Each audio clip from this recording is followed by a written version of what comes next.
Eh bien, bonjour à toutes et à toutes. Est-ce que tout le monde m'entend? Il est 11 heures. Et donc, on commence à l'heure et comme vous le savez, on va finir à l'heure puisque c'est un des impératifs que je vais vous expliquer et vous raconter. Je suis heureux de vous accueillir et de vous voir nombreux, enfin de vous voir, de vous apercevoir, mais c'est très bien comme ça. Nous sommes donc réunis pour cet atelier qui est un retour d'expérience. Alors vous le savez, le retour d'expérience, l'idée c'est de faire concret, de faire pratique, de faire opérationnel, de partir des bonnes pratiques des uns et des autres pour enrichir votre pratique.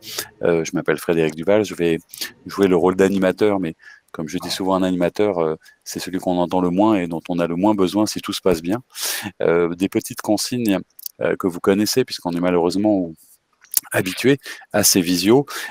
J'invite la plupart des personnes qui sont en train de nous regarder à couper évidemment leur micro et, s'ils le souhaitent, mais c'est plus facile aussi, à couper leur caméra.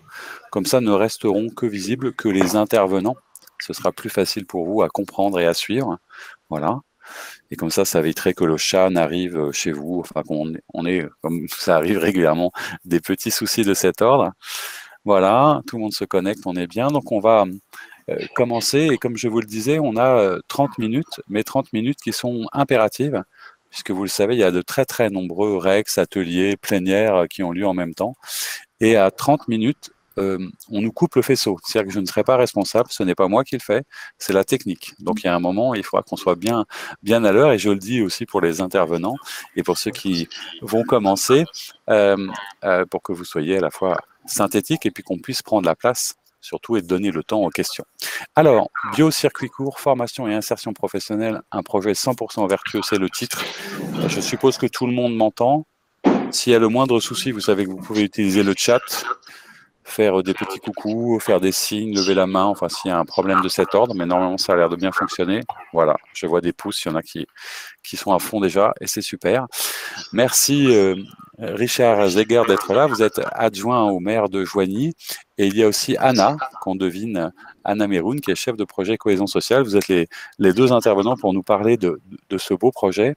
Peut-être pour commencer très simplement, Richard Zeger, donc je vous dis que vous êtes adjoint à l'urbanisme. Alors on excuse le maire de Joigny qui devait être là, mais qui a eu un impératif, Nicolas Soret, mais qui se joint à nous et je sais qu'il regardera tout ça. Peut-être la première chose, et donc pour ceux qui ne le savent pas, c'est moi aussi qui passe les slides, donc je compte sur les intervenants au moment si je prends un peu de retard pour me dire le slide suivant. Richard, on est bon? On est bien? On est bien. Première chose peut-être, ce que j'ai envie, voilà, c'est de vous demander de nous présenter un petit peu, de faire la carte postale de Joigny, et puis nous parler de la philosophie et de l'idée originelle du projet. D'accord, bonjour à toutes et à tous. Joigny est la troisième ville de Lyon par son nombre d'habitants, qui est d'environ 10 000. Cette ville est située à mi-chemin, c'est-à-dire 25 km environ, entre la ville d'Auxerre et la ville de Sens, à 150 km de Paris par l'autoroute ou à 1h10 de la capitale par le train. Cette ville est traversée par l'Yonne, qui est la source principale de la Seine, et à la première forêt de Lyon de plusieurs dizaines d'hectares. Elle est composée d'un quartier historique du Xe siècle, de zones d'habitation pavillonnaire et d'un quartier à forte densité d'habitation constitué de tours et de bâtiments construits dans les années 60-70. Et c'est un quartier qui est quartier QPR, parce que ce quartier souffre d'un fort taux de chômage, environ 34%, le taux pour la ville est de 22%. Il y a des familles en grande précarité avec un constat chez les enfants d'un fort taux d'obésité. Et ça, ce constat est plus fort encore depuis la période de confinement.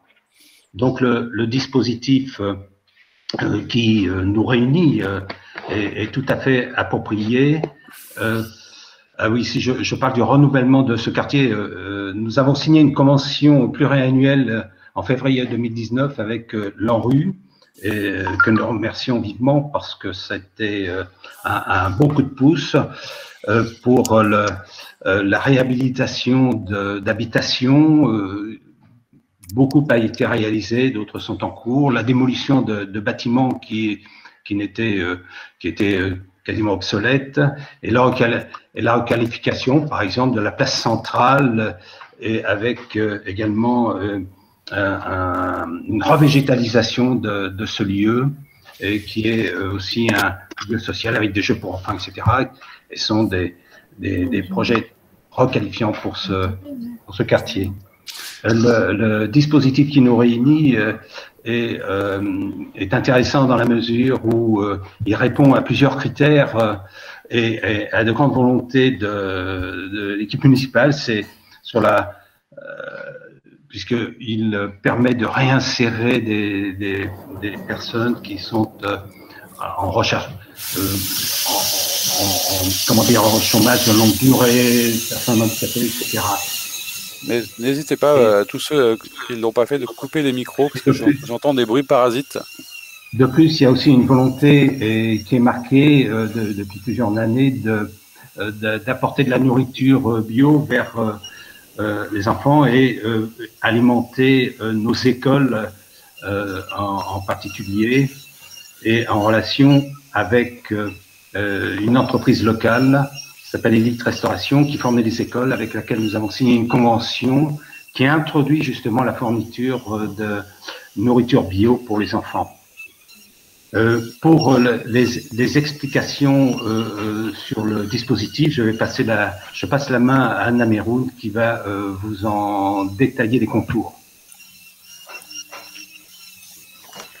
Bonjour à tous. Donc, vous l'aurez compris, Joigny, c'est une petite ville en transition à la fois écologique et sociale qui est face à différents enjeux. La ville en elle-même et son quartier prioritaire notamment, un taux de chômage très élevé, comme l'a rappelé Monsieur Zégère, des publics parfois très isolés et fragiles qui, pour certains, cumulent des difficultés qui peuvent être sociales, financières, des problématiques de santé, des problématiques d'accès aux droits. Et paradoxalement, par rapport à ces besoins, un territoire qui est faiblement pourvu en structure d'insertion par l'activité économique. C'est un constat qu'ont porté à la fois la Directe, alors anciennement la Directe, mais également Pôle emploi et le Conseil départemental. La lutte contre la précarité alimentaire est un véritable enjeu accru depuis le début de la crise sanitaire, et on a des problématiques de santé très fortes sur le territoire, notamment le taux de maladies cardiovasculaires, mais aussi le taux d'obésité qui sont plus importants que la moyenne, et également un accès aux soins qui peut être limité puisqu'on a un manque de médecins spécialistes et des médecins généralistes qui sont presque overbookés. Et puis, à côté de cela, on est une ville vraiment en dynamique sur de nombreux sujets, et notamment, il existe, et depuis plusieurs années, sont développés des dispositifs pour lever le frein à l'insertion sociale et professionnelle, notamment avec une plateforme de mobilité solidaire, avec des modes de garde très développés, un pôle de formation également. On a un réseau d'acteurs de l'insertion et de l'action sociale qui est très riche et qui est structuré, puisque nous sommes territoire expérimental pour le service public de l'insertion et de l'emploi, le SPIE. Également, comme l'a dit M. Zégère, il y a une forte volonté politique sur les questions alimentaires et environnementales, avec l'objectif d'aller vers le 100% bio dans les restaurations scolaires d'ici 2026. Et l'entreprise de restauration collective, qui d'ailleurs est le premier employeur du territoire, peine malgré tout à trouver à la fois du bio et du local, alors que les exigences de la part de ses partenaires sont de plus en plus importantes. Et puis, on est sur un territoire également où il y a de nombreuses énergies, alors à la fois associatives, il y a des tiers-lieux, on a un conseil citoyen qui est très dynamique, et des envies d'agir et vraiment des véritables dynamiques sur les questions écologiques. Donc, face à tous ces enjeux, ces besoins, et en même temps face à ces opportunités qu'on a sur le territoire, on s'est dit qu'il pouvait être intéressant de créer un projet multi-impact qui pouvait permettre de répondre à la fois à ces questions sociales, environnementales et économiques. Et donc, nous avons proposé la création d'une structure d'insertion par l'activité économique, et donc notamment par le biais d'un atelier chantier d'insertion, dont l'activité principale sera l'agriculture maraîchère bio, et les fruits et légumes qui seront produits approvisionneront les restaurations scolaires de la ville. Donc très concrètement, ce projet, il sera mis en place sur un terrain de 2 hectares qui appartient à la ville, que l'on voit là sur l'image, qui est vraiment en bordure du quartier prioritaire de la ville. Donc, ça permet aussi d'amener une autre image, on va dire une autre qualification aussi à notre quartier prioritaire. Donc, c'est un terrain qui autrefois était une friche verte pour la ville qui n'était pas utilisée. Et puis sur une autre partie, donc la partie qu'on voit un petit peu au-dessus, c'était l'ancien centre de loisirs qui a été déplacé ailleurs et qui était depuis plusieurs années laissé à l'abandon. Donc l'ancien centre de loisirs a été rasé et donc on a pu, grâce à ça, réhabiliter vraiment l'ensemble de ce terrain. C'est un terrain qui a de nombreux atouts puisqu'il est à la fois proche du quartier prioritaire, donc proche des habitants, notamment des demandeurs d'emploi du quartier que l'on souhaite cibler, et aussi proche des services, et notamment des transports, du pôle de formation, du CCAS, de l'unité territoriale de solidarité du conseil départemental. Et également, juste à côté de ce terrain, va être construite la Maison de l'enfance et du citoyen, qui est un projet structurant du projet de renouvellement urbain. En revanche, c'est un terrain qui est assez éloigné de Lyon, de la rivière. Donc, en termes de maraîchage, ça peut donner un certain nombre de freins. Néanmoins, il est juste à côté, c'est le bâtiment qu'on voit juste à côté, des serres municipales. Donc, on va pouvoir exploiter le système d'arrosage existant et exploiter également des locaux non utilisés dans les serres pour les bureaux, les douches, les vestiaires. Le public que l'on cible à travers cette structure, ce projet, ce sont les demandeurs d'emploi et notamment les demandeurs d'emploi de longue durée, des bénéficiaires du RSA, des personnes très peu ou pas qualifiées. Et donc, ils vont être employés en CDDI, contrat à durée déterminée d'insertion, d'une durée de 1 à 2 ans.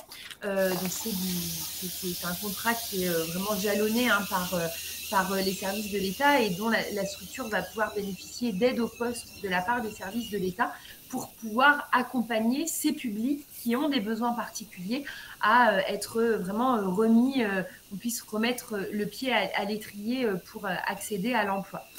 Et donc, au démarrage du projet, nous allons embaucher 16 personnes en insertion, ce qui équivaut à 12 équivalents temps plein.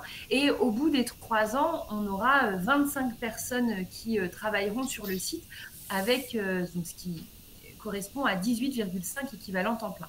Et puis, il y a également l'embauche d'une équipe encadrante, donc à la fois une chef de projet qui a été recrutée, un chef de culture aussi pour vraiment l'activité maraîchère et également un conseiller en insertion socio-professionnelle, puisque c'est la particularité des structures d'insertion par l'activité économique, c'est que les salariés sont accompagnés dans leur projet professionnel pour qu'il y ait une sortie positive vers l'emploi. C'est un projet donc, qui a été initié par la ville de Joigny, donc avec une volonté politique forte que l'on vous a déjà présentée, et avec une construction technique vraiment en forte corrélation entre le chargé de mission en rue, Valentin Martin, qui d'ailleurs n'a pas pu être présent aujourd'hui, mais que je remercie parce qu'on a énormément travaillé sur ce dossier, et moi-même en tant que chef de projet cohésion sociale. Donc c'est vraiment sur ce projet l'alliance entre le renouvellement urbain et le volet cohésion sociale de la politique de la ville qui ont permis l'émergence de ce projet. L'appel à projet Quartier Fertile a été vraiment un déclencheur pour la mise en œuvre de ce projet, puisque l'idée préexistait, bien évidemment, mais c'est vrai que dès qu'on a vu passer cet appel à projet, c'était pour nous le moyen de pouvoir vraiment lui donner vie et en même temps le structurer, puisque c'est vrai qu'en répondant à un appel à projet, ça nous permet vraiment de cadrer les choses, d'établir les partenariats, de monter le budget, d'aller à la recherche des structures qui seront porteuses. Donc, ça a été vraiment un soutien à la fois sur la structuration du projet, mais également, bien sûr, un soutien financier et pas des moindres, puisque nous avons pu obtenir en tout, sur le fonctionnement et sur l'investissement, 300 000 € de l'ANRU. C'est un projet pour lequel nous avons également répondu à un programme qui s'appelle Inclusion et Ruralité, qui est porté par la MSA et par le ministère du Travail, pour lequel nous avons également été lauréats.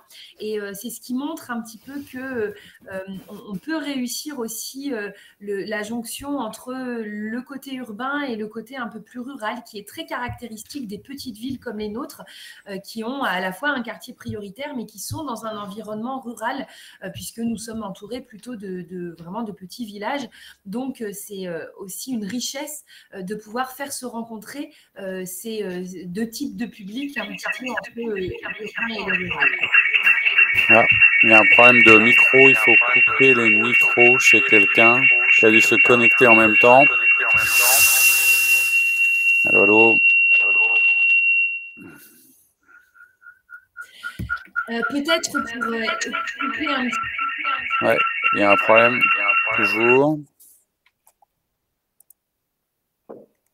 Peut-être pour expliquer un petit peu la mise en œuvre concrète et la création de ces ateliers chantiers d'insertion. La ville a lancé au mois de janvier un appel à projet pour pouvoir définir quelle structure allait porter le projet, le mettre en œuvre concrètement, puisque ce n'est pas les prérogatives d'une ville de gérer une SIAE. Donc, c'est l'association Les Serres des Prés, qui est une filiale du groupe Vitamine T, le premier groupe français d'entreprises inclusives, qui a remporté cet appel à projet et qui donc a pu créer la structure qui développera ces ateliers chantiers d'insertion. La structure est intitulée les Biojardins de Lyon. Donc voilà, c'est vraiment tout récent, puisqu'on a su il y a quelques semaines, enfin on a décidé il y a quelques semaines du nom de ce projet. Dès le début du projet, ça je pense que c'est un facteur vraiment de réussite, c'est que nous avons tout de suite impliqué les différents partenaires. Alors bien sûr, les partenaires de l'insertion, la Directe, le conseil départemental, Pôle emploi, le CCAS, mais également les autres structures d'insertion par l'activité économique présentes sur le territoire, même si elles sont très peu nombreuses. Et également, on a travaillé dès le début avec les maraîchers du territoire, puisque le but, c'est qu'on vienne bien en complémentarité de l'offre économique sur ce volet et non pas en concurrence. Donc ça, c'est vraiment très important puisque pour recruter les personnes en insertion, puisque le recrutement va démarrer à l'automne, on a déjà informé tous les partenaires, donc ils commencent déjà à identifier les publics qu'ils vont pouvoir orienter auprès de la structure. Pour vous dire un petit peu en termes de calendrier, le terrain qui était quand même une friche verte, on a réalisé une étude de sol qui a été très positive, puisque du coup, elle a démontrer qu'il n'y avait pas de pollution sur le terrain, donc la conversion en bio va être bien évidemment facilitée. Et puis, on a une remise en état du terrain qui est en cours, puisqu'on devait reniveler le sol et réapprovisionner également en terre. Les locaux la réhabilitation des locaux dans les serres municipales sont prévues cet été, et nous sommes en cours d'achat du matériel agricole pour pouvoir démarrer. Donc l'embauche des premiers, même si bien sûr ça ira crescendo, mais l'embauche des premiers salariés en insertion va pouvoir se faire cet été. Et nous avons également des perspectives d'expansion, puisque pour que le projet soit viable à terme économiquement, et puis qu'on puisse vraiment en faire un peu un exemple, et puis qu'il puisse essaimer un petit peu sur d'autres territoires, on a des perspectives vraiment de développement qui se concrétisent, puisque dès l'année prochaine, on va pouvoir utiliser un autre terrain sur Joigny que la ville a préempté et qui donc va pouvoir être mis à disposition de ce projet. Et également, d'ici 2 ans, on va pouvoir exploiter 18 hectares de vergers bio sur une communauté de communes voisines. Pour peut-être conclure également, au départ, on se concentre bien sûr pour le démarrage de l'activité maraîchère, mais l'idée, c'est que ce projet vienne par la suite être un peu une sorte d'école, un terrain d'expérimentation, puisque l'on souhaite accueillir des actions pédagogiques, des visites de classe sur ce lieu pour que les enfants puissent voir comment s'exploite une culture maraîchère. Et puis, on pense aussi d'ici quelques années à la création d'une conserverie et d'une légumerie, puisque les outils de transformation se font également rares sur le territoire. Mais merci beaucoup, Anna Meroun. Vous avez été à la fois d'une très grande pédagogie et parfaite dans le timing, puisque l'idée c'était de pouvoir présenter. Vous avez certainement déjà répondu à un certain nombre de questions. J'ai vu passer sur le chat quelques commentaires, quelques liens. Et bien, j'allais dire maintenant, la parole est à vous. Anna et Richard sont à votre disposition. Est-ce qu'il y a quelqu'un parmi l'auditoire qui a une question à poser? Alors, il y a deux moyens, un petit pouce, un petit coucou, et puis peut-être d'ouvrir une caméra, un micro et de poser une question. La première question est toujours très difficile, mais il faut nous aider un petit peu. Sinon, on va croire qu'on n'a pas été très intéressant, alors qu'en fait, c'est pas vrai. Est-ce qu'il y a quelqu'un qui veut se lancer? Ah, alors, allez-y, j'ai vu une petite main. N'hésitez pas à mettre votre micro et peut-être une image même qu'on vous voit. Hop, super. Bonjour. Alors, avec... Oui, bonjour à tous, bonjour à vous.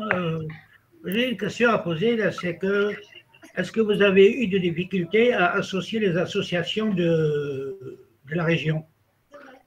D'accord, des associations, les agriculteurs, les maraîchers ou d'autres associations? Non, les associations, qu'elles soient culturelles ou sociales, est-ce qu'ils participent à ces projets ou pas? Alors, on n'a pas eu cette difficulté-là, notamment parce qu'en fait, le tissu, on va dire, partenarial local était déjà existant. On ne partait pas de rien. Je l'ai dit tout à l'heure, sur les questions d'insertion professionnelle, on travaille depuis plusieurs années avec le conseil départemental, la Directe et d'autres partenaires, et notamment à travers la mise en place d'un comité territorial d'insertion qui a démarré en 2018, si je ne me trompe pas, et qui a permis l'aboutissement du projet avec l'expérimentation du SPIE, le service public de l'insertion et de l'emploi. Donc, on va dire qu'il y avait déjà des instances locales qui nous permettaient de réfléchir et de travailler avec d'autres partenaires sur les questions de frein à l'emploi, d'insertion, hein, ça peut être autour de la mobilité, autour de la formation, etc.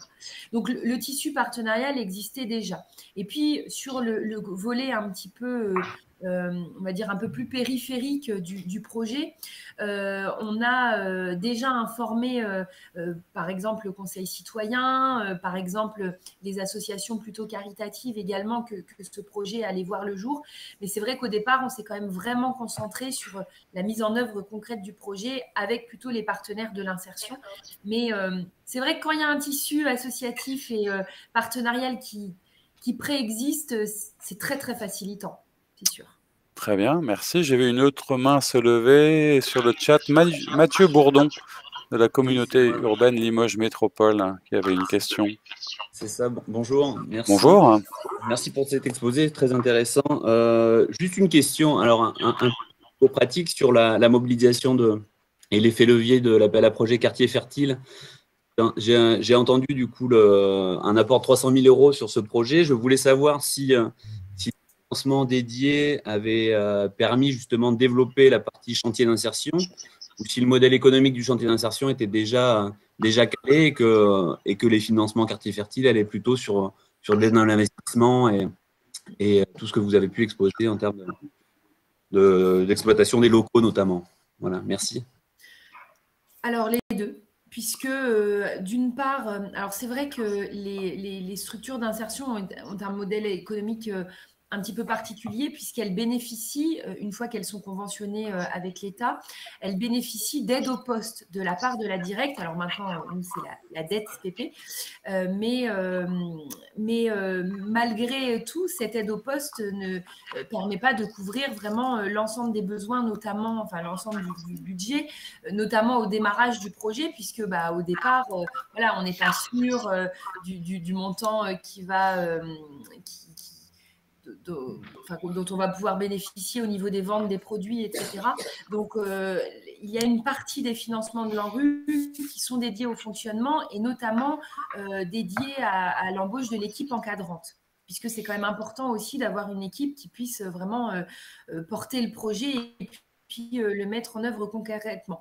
Donc, c'est clair que sans ce coup de pouce, enfin, plus qu'un coup de pouce même de l'ANRU sur la partie fonctionnement, le projet aurait été bancal, même si du coup, à terme, normalement, ça s'équilibrera grâce aux ventes de la production. Et après, donc, je crois, de mémoire, on doit être à 36 000 euros sur la partie... par an sur la partie fonctionnement. Et puis, d'autre part, le reste de la subvention ANRU est dédié à la partie investissement sur la remise en état du terrain, sur l'étude de sol, sur l'achat du matériel agricole et la réhabilitation des locaux, même si du coup, la ville va évidemment, puis la structure en elle-même, devoir mettre également au bout. Merci Anna pour cette question. Vous voyez en plus sur le chat, il y a quelques précisions, notamment aussi de Julie Chevalier qui a préparé activement ce REX et qui vous donne des compléments d'information. Est-ce qu'il y avait d'autres questions? Il me semblait avoir vu une autre main se lever tout à l'heure. Non, normalement, plus personne n'est timide. Là, Richard, peut-être vous vouliez rajouter quelque chose un petit peu. Pas une question, je voudrais rajouter une chose, c'est que l'aide de l'ANRU a permis, dans le cadre de renouvellement urbain, de la réhabilitation, comme je vous l'expliquais tout à l'heure, de Place Colette, etc., d'heures d'insertion, ce que nous avons imposé aux entreprises et ça a débouché après sur des emplois, des contrats à durée déterminée. Donc c'est pour des jeunes en recherche d'emploi et qui n'avaient pas de perspective d'avenir. Donc c'est une aide qui a été très précieuse pour ces jeunes. Merci pour cette précision, monsieur l'adjoint au maire. Alors, je vais prendre une dernière question, puisqu'il nous reste 3 minutes. Question courte, réponse courte, ou une précision, peut-être c'est le moment. Du coup, c'est au moment où ça se termine que plus personne ne se lance. Il faut dire qu'on a été très, très clair. Hein. Anna Meroun a été trop précise. Mais elle a été parfaite, elle a été parfaite. C'est pour ça que nous l'avons avec nous. Voilà, et peut-être en termes juste de communication à la population, je ne sais pas si ça a été évoqué, mais c'était intéressant, très rapidement, comment est-ce que ça a été, parce qu'on a vu les parties prenantes, mais comment l'a reçu peut-être la population, ou comment les citoyens s'en emparent? Est-ce que vous avez des retours déjà un petit peu de ce projet peut-être? Oui, parce qu'on a des gens, alors en plus, on a communiqué par voie de presse, voilà, on a communiqué sur le projet. J'ai eu 3 personnes qui m'ont appelé pour pouvoir postuler. Donc, du coup, j'ai expliqué que voilà, alors, la particularité des structures d'insertion par l'activité économique, c'est que l'embauche doit se faire sur prescription, soit d'un conseiller Pôle emploi, soit d'un travailleur social. Donc, je leur ai expliqué un petit peu le fonctionnement. Mais je pense que ça dénote quand même le fait que ça va être un appel d'air et un nouveau souffle pour l'emploi local. Après, si on veut vraiment être aussi dans notre public ciblé, qui est quand même le chômage de longue durée ou des personnes très éloignées de l'emploi, il va vraiment falloir qu'on cible bien ce public-là et notamment grâce au travail en partenariat avec ceux qui les accompagnent. Très bien, on s'approche peut-être du mot de la fin, pas de regrets. Vous voyez, vous avez vu apparaître à la fois les coordonnées de Anna sur le chat, un certain nombre d'éléments aussi de contact au niveau de l'ANRU. Voilà, s'il n'y a plus rien, on peut considérer que tout s'est bien passé et on va même peut-être rendre l'antenne juste avant. Un grand merci à toutes et à tous d'avoir été présents pour ce premier REX, pour ce qui me concerne, pour d'autres, je sais qu'il y en a plein. Je vois tous mes collègues, parce que vous ne le voyez pas, mais il y a des studios partout avec les collègues qui vous attendent pour certainement d'autres REX sur lesquels vous vous êtes inscrits. Je vous souhaite à tous une très belle journée. Merci d'avoir été présents sur ces GRU 2021.